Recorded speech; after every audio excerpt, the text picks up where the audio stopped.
अस्सलाम वालेकुम class. Today our topic is software development life cycle.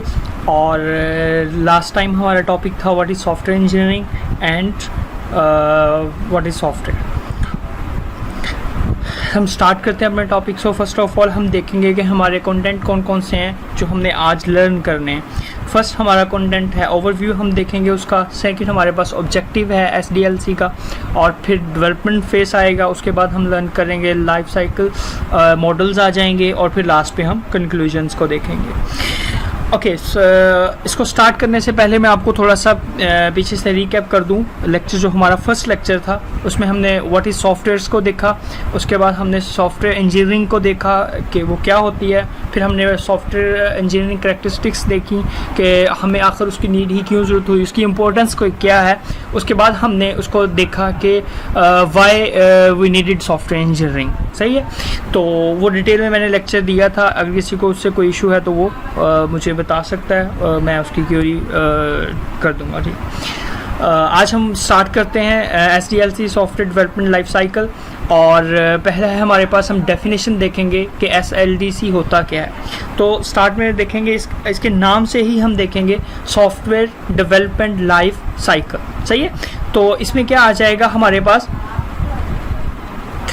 Software से आपको पता है सबको कि क्या होता है। डेवलपमेंट का मतलब होता है कि आप सॉफ्टवेयर को किस तरह से डेवलप कर रहे हैं step by step. Life cycle उसको डेवलप करने के फेसेस कौन कौन से होंगे, आज हम उनको स्टडी करेंगे।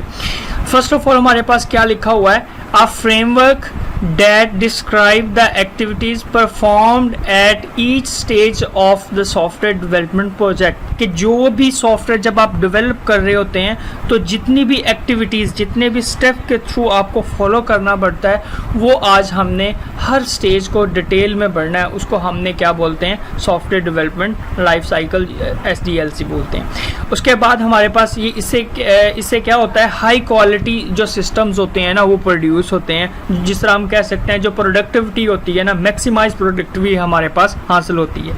सही है, reach the completion with cost and times. जब इस फेस को आप यूज़ करते हुए आप लिमिटेड कॉस्ट तक और लिमिटेड टाइम को यूज़ करते हुए अपने सॉफ्टवेयर को डेवलप करते हैं। है वेरियस मॉडल्स आपके पास हैं, कौन कौन से हैं, वाटरफॉल है, स्पाइरल है, रैपिड मॉडल है, और इजाइल आ जाएगा उसके बाद। नेक्स्ट हमारे पास है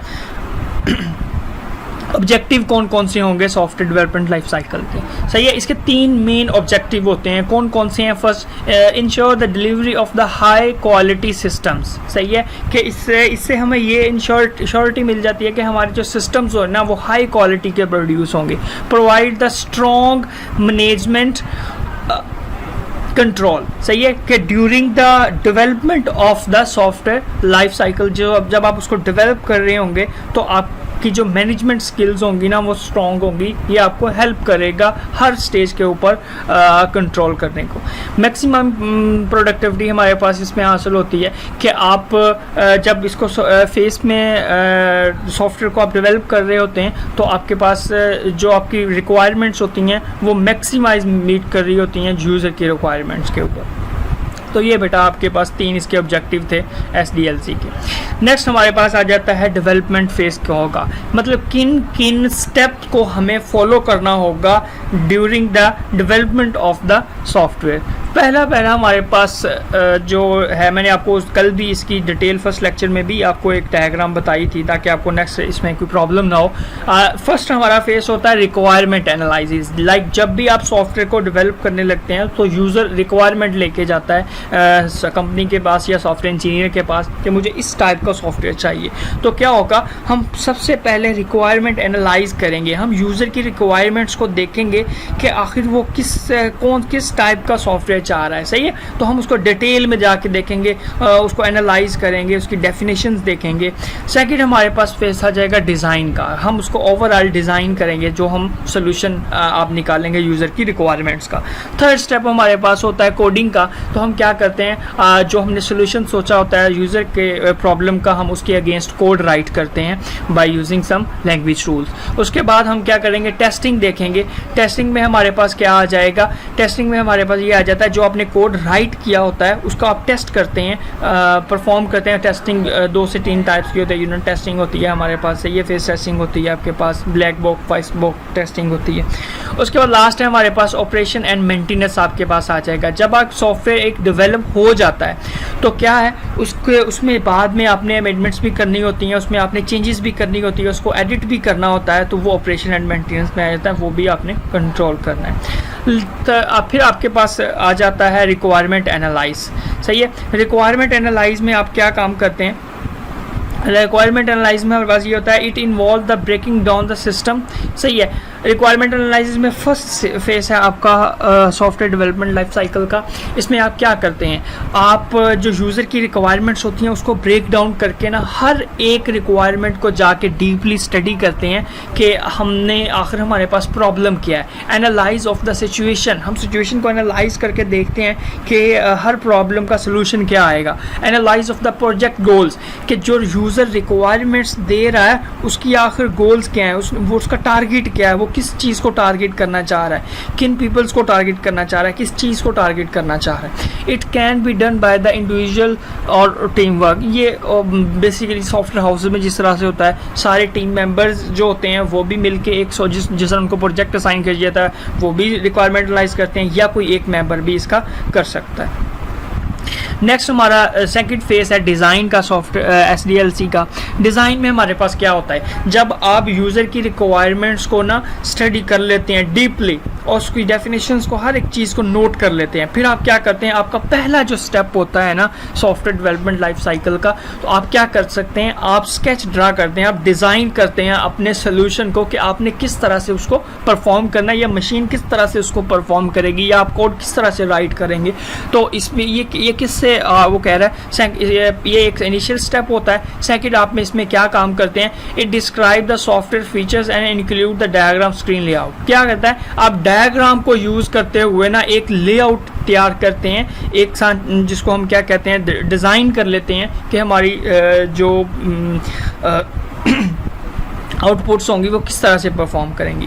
थर्ड हमारे पास फेस आ जाता है कौन सा, कि the output of this stage describe the new system as a collection of the module. सही है, जो इसकी आउटपुट होगी ना वो किस तरह से परफॉर्म करेगी, इसके मॉड्यूल्स किस तरह से परफॉर्म करेंगे, सब सिस्टम किस तरह से परफॉर्म करेंगे, ये आपका बेटा डिज़ाइन आ जाएगा। थर्ड आपका स्टेप है कोडिंग का। जब आपने रिक्वायरमेंट्स को एनालाइज कर लिया उसके बाद आपने उसकी डिज़ाइनिंग भी तैयार कर ली कि किस तरह से वो परफॉर्म करेंगे, आपको एक स्केच ड्रा कर लिया कि किस तरह से हमारा सॉफ्टवेयर परफॉर्म करेगा, यूज़र की रिक्वायरमेंट्स को वो मीट किस तरह से करेगा। अब हम थर्ड स्टेप में है कोडिंग का। कोडिंग में हम क्या काम करते हैं, हम प्रोग्रामिंग को यूज़ करते हुए, प्रोग्रामिंग लैंग्वेजेस को, प्रोग्रामिंग टूल्स को यूज़ करते हुए हम कोड राइट करते हैं अगेंस्ट द यूज़र प्रॉब्लम। जो हमने सोल्यूशन निकाला होता है यूज़र की रिक्वायरमेंट्स का, उसके अगेंस्ट हम एक कोड राइट करते हैं। सही है, ओके। उसके बाद सेकेंड स्टेप हम और क्या करते हैं, it interlink with the test stage. जाहिर सी बात है, जो आपने कोड राइट किया होगा उसका लिंक होगा किसके साथ, टेस्टिंग स्टेज के साथ। कोड राइट करेंगे तो आप उसको टेस्ट करेंगे ना। Here overall coding will be tested. जब आप कोड राइट के, जिस तरह हम डेव C++ में थर्ड ईयर में हम कोड लिखते थे, उसको फिर हम फौरन रन करते थे और उसका आउटपुट भी शो कर देते, तो ये हमारे पास टेस्टिंग आ जाती है, रन आ जाता है कि हम आया जो हमने कोड अपने प्रॉब्लम का लिखा है वो ठीक तरह से काम कर रहा है या नहीं कर रहा। इसके बाद हमारे पास है टेस्टिंग। क्या होता है, टेस्टिंग कोडिंग के बाद वाला जो फेस है ना, कोडिंग से इंटरलिंक होती है, उसने पीछे अभी आपको बताया। इसमें क्या आ जाएगा, टेस्टिंग में हमारे पास ये आ जाता है जो आपने अब प्रॉब्लम का कोड राइट किया होता है। सही है, जो सॉफ्टवेयर इंजीनियर ने कोड राइट किया होता है यूज़र की रिक्वायरमेंट को एनालाइज करने के बाद, डिज़ाइन करने के बाद, फिर वो उसको टेस्ट करता है, आया जो मैंने कोड राइट किया है वो यूज़र की रिक्वायरमेंट को मीट कर रहा है या नहीं कर रहा। सही है, उसमें कौन कौन से आ जाते हैं, डिफरेंट टाइप्स की वो क्या कहता है कि टेस्टिंग आ जाती है, जिसमें यूनिट टेस्टिंग यानी यूज़र एक्सेप्टेंस भी आ जाएगी उसमें। सही है, कि यूनिट टेस्टिंग में क्या होगा कि हम हर एक पार्ट को डिवाइड करके जाके उसको इंटीग्रेटिंग टेस्टिंग होता है हमारे पास, यूनिट टेस्टिंग होता है, ऑपरेशन टेस्टिंग होता है। सही है, ये इसकी टाइप्स आ जाएंगी। ओके, नेक्स्ट हमारा फेस है टेस्टिंग काउंट। हमारे पास कौन सी है? परफॉर्मेंस टेस्टिंग करते हैं हम सबसे पहले कि हमारा जो प्रोग्राम है वो किस तरह से परफॉर्म कर रहा है। इंटीग्रेशन टेस्टिंग का हमारे पास मतलब क्या होता है, हर एक स्टेज पे जाके उसको डिवाइड करना, अपने पूरे जो आपका डेवलपमेंट फेस होगा उसको छोटे छोटे पार्ट्स में डिवाइड। इंटीग्रेशन का मतलब होता है डीपली जाके हर एक पार्ट को जाके टेस्ट करना, हर एक कोड को, हर एक ब्लॉक को जाके टेस्ट करना। उसके बाद डाटा सेट जो हमने डाटा उसमें प्रोवाइड किया होगा उसकी टेस्टिंग करेंगे। ओके, लास्ट स्टेप है हमारे पास सॉफ्टवेयर डेवलपमेंट लाइफ साइकिल का। उसमें क्या है, हमारे पास ऑपरेशन एंड मेंटेनेंस आ जाएगा। सही है। डिप्लॉयमेंट का मतलब होता है सॉफ्टवेयर को बनाने के बाद जब आप अप्लाई कर देते हैं उस ऑर्गेनाइजेशन के ऊपर, उसको कंपनी के ऊपर जिसने बनवाया होता है, इसको डिप्लॉयमेंट बोलते हैं। Increase the changes and involve, जब आप किसी भी सॉफ्टवेयर को एम्प्लॉय कर देंगे, डिप्लॉय कर देंगे कंपनी में, उसको जाके हम फिर टेस्ट करते हैं, रन करते हैं, आया वो वर्क कर रहा है या नहीं। तो उसके बाद जब यूज़र और रिक्वायरमेंट सॉफ्टवेयर बनाने के बाद अगर कंपनी को समझ आती है कि हमें इसमें और भी चीज़ें ऐड करवानी थी जो हम भूल गए हैं, यूज़र रिक्वायरमेंट में लिखना भूल गए, तो वो आप जब चेंजेस करेंगे, उसको इन्हांसमेंट करवाना चाहेंगे, तो वो आपके पास ऑपरेशन एंड मेंटेनेंस। मेंटेनेंस का मतलब होता है कि सॉफ्टवेयर बनाने के बाद जब आप उसमें चेंजेस करना चाहेंगे तो वो भी सॉफ्टवेयर इंजीनियर ही करके देते हैं, उनसे कॉन्ट्रैक्ट होता है। Maintaining is the importance aspect of the. Maintaining का मतलब ये होता है कि जो सॉफ्टवेयर होता है उसको फिर आपने मेंटेन भी करना है। नेक्स्ट उसमें कोई इन फ्यूचर अगर आपने इसमें चेंजेस करनी है तो वो कर सकते हैं। तो हम अपने लेक्चर को आज के कंक्लूड करते हैं। आज को मैं आपको सॉफ्टवेयर लाइफ साइकिल मैंने आज आपको दोबारा शुरू से पढ़ाया था। उसमें हमने क्या कहा था, ये एक फ्रेमवर्क होता है जिसमें हम ना डेवलपमेंट फेसेस को, एक्टिविटीज़ को डिटेल में रीड करेंगे, स्टडी करेंगे। तो फर्स्ट फेस हमारे पास SDLC का क्या था, हमारे पास SDLC software development life cycle था इसका। सही है। तो बेटा इसमें पहला हमारे पास स्टेप क्या था, हमारे पास रिक्वायरमेंट्स था हमारे पास। ठीक है। सेकंड स्टेप हमारे पास, ठीक है, रिक्वायरमेंट में हमने क्या किया, यूज़र की रिक्वायरमेंट्स को स्टडी किया, एनालाइज किया, उसकी डेफिनेशंस की को देखा, हर एक चीज़ को जाके देखा। सेकंड स्टेप हमने ये देखा, एनालाइज किया उसकी रिक्वायरमेंट्स को कि हम सोल्यूशन क्या निकालेंगे इसकी रिक्वायरमेंट से। थर्ड हमारे पास ये था, डिज़ाइन था। इनिशियल स्टेज होता है हमारे पास ये किसी भी प्रॉब्लम को सॉल्व करने का, जब हम उसका स्केच ड्रा करते हैं, उसकी डिज़ाइनिंग का स्केच ड्रा करते हैं, उसके प्रॉब्लम के सोल्यूशन का डिज़ाइन करते हैं उसको कि किस तरह से वो वर्क करेगा वो सॉफ्टवेयर। उसके बाद हमने डिज़ाइन के अगेंस्ट हम कोडिंग करते हैं। इसको इम्प्लीमेंटेशन भी इसलिए बोलते हैं कि हम अपने प्रॉब्लम की सोल्यूशन राइट कर रहे होते हैं। सही है। जब आप अपने प्रॉब्लम का सोल्यूशन राइट करते हैं, जाहिर सी बात है, जिस तरह मैथमेटिक्स में आप देख लें, आप क्वेश्चन को सॉल्व करने के बाद क्या करते हैं, पीछे से जाके उसका आंसर चेक करते हैं। वैसे ही आपने कोडिंग में क्या करना है, उसका टेस्ट रन करना है, उसको रन करके देखना है कि आया वो आपका प्रॉब्लम के अगेंस्ट जो आपने आंसर राइट किया था, कोडिंग की थी, वो ठीक से वर्क कर रहा है। मेंटेनेंस में हमारे पास क्या आ जाएगा, इन फ्यूचर इन्हांसमेंट, आपने उसको मेंटेन करना है, सॉफ्टवेयर को उसमें चेंजेस करनी है, तो ये आ जाएगा। ठीक है। ये आपका आज का बेटा टॉपिक था। कल